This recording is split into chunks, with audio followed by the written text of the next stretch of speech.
चमेली बकरी का तबीयत बहुत ज़्यादा खराब हो जाता है। वह धीरे धीरे बूढ़ी हो रही थी और उसका सेहत बहुत ज़्यादा बिगड़ रहा था।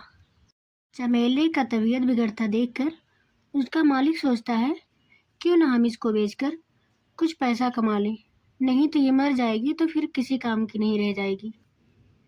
तभी रोहन इनकी सारी बातें सुन रहा था और वह चमेली के बारे में सोचने लगा।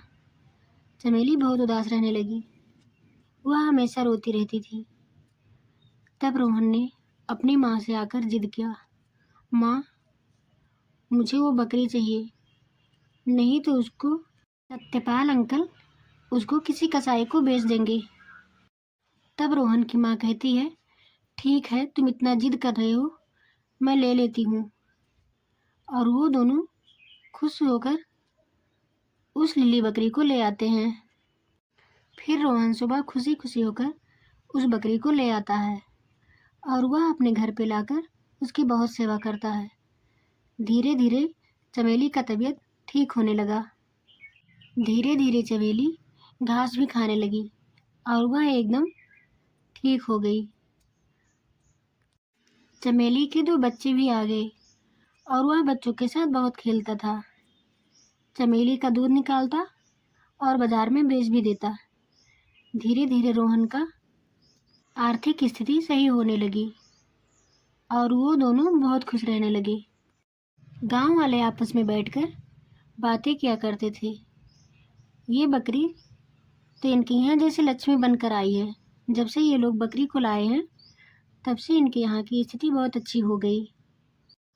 एक दिन चमेली रोहन को अपने साथ लेकर जाती है और रोहन को एक मटके के पास ले जाती है।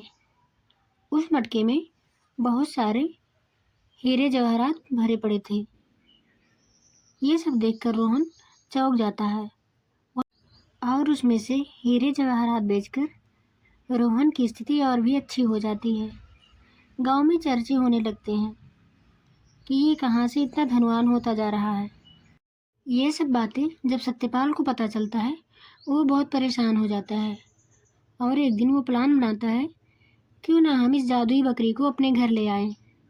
और वह रात में उठकर चमेली को चुरा ले आता है। सत्यपाल चमेली से पूछता है, चमेली, अब तुम बताओ, कैसे उनके घर वाले इतना धनवान हो गए? तुमने कौन सा जादू किया है? लेकिन चमेली बस चिल्लाती रहती है। चमेली भागते हुए रोहन के घर की तरफ भागती हुई आती है। चमेली रोहन के घर आ जाती है। तभी अचानक रोहन की आंखें खुलती हैं। रोहन अपनी माँ को बुलाता है और इधर चमेली अपने बच्चों के साथ बहुत खुश हो जाती है। सत्यपाल को देखकर रोहन चौंक जाता है और कहता है, मालिक, आप यहाँ?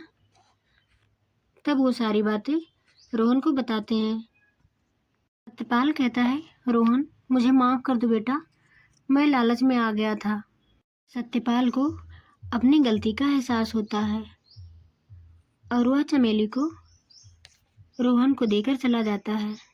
रोहन कहता है, लालच बुरी बला है, कोई भी काम हमें बहुत सोच समझ कर करना चाहिए।